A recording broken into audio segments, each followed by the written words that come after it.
Assalamu alaikum, I'm Aisha and you're watching SAMAA News. Here are today's headlines. President Donald Trump has vowed to catch those responsible for vandalizing Washington's World War II memorial. Trump condemned the incident on Truth Social, writing that the authorities were on their trail. The National Mall Memorial was defaced with soap and graffiti, including the words "Clean Hands, Dirty Dollars," while red and green paint was splashed across the site. Hours later, a woman was arrested and charged with 2 felony counts over the vandalism. U.S. Attorney for the District of Columbia, Jeanine Pirro, identified the suspect as Melissa Farris. The charges carry up to 10 years in prison.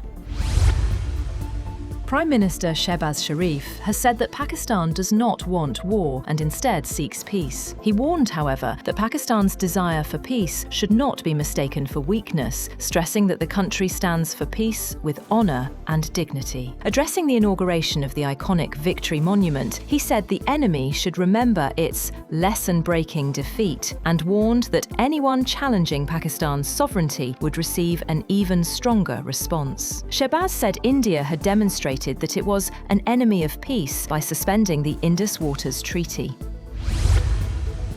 On the other hand, the United States has said that it can maintain a naval blockade of Iran indefinitely and would ratchet up economic pressure on Tehran as ceasefire talks have floundered, global oil supply is dropping, and regional tensions are rising. Defense Secretary Pete Hegseth told reporters that the US military has the capability to maintain a naval presence in the region to enforce its blockade of Iran, which has inflicted severe economic damage on the country. Treasury Secretary Scott Bessent said the United States planned to inflict more financial damage on Iran.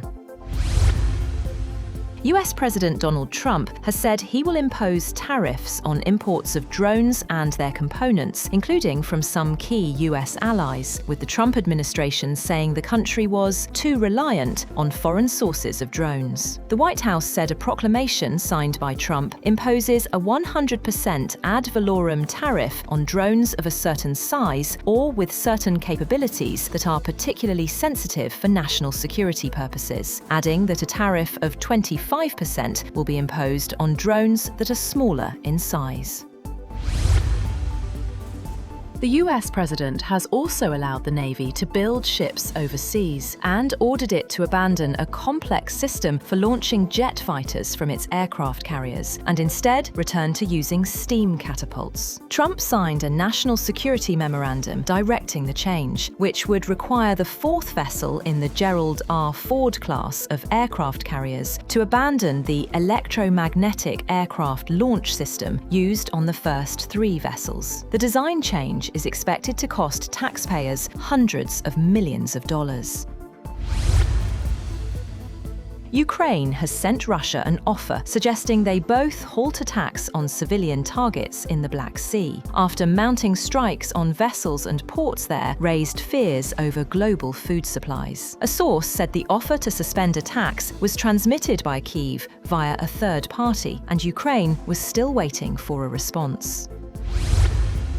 A wildfire in Croatia, driven by strong winds, has descended on the tourist town of Omis, engulfing houses, forcing about 1,000 people to evacuate and injuring dozens. Flames enveloped settlements and trees over 1,000 hectares, turning the night sky red above Omis. Of 36 people treated by ambulance services in the city of Split, 14 were hospitalized and 7 had life-threatening injuries. Emergency shelters accommodated about 1,000 people overnight.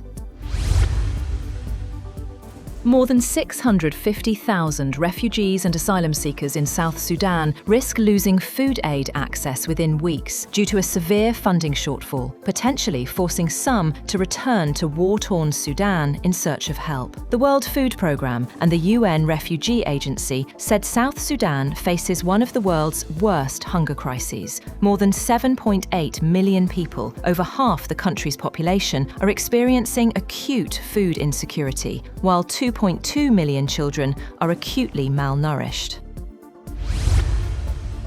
And France's top court has blocked a bill banning social media access for under 15s, saying it infringed on freedom of expression and failed to provide adequate safeguards for age verification. The ruling is a setback for President Emmanuel Macron, who has ordered the bill rewritten, but says he wants the reform in place before spring 2027.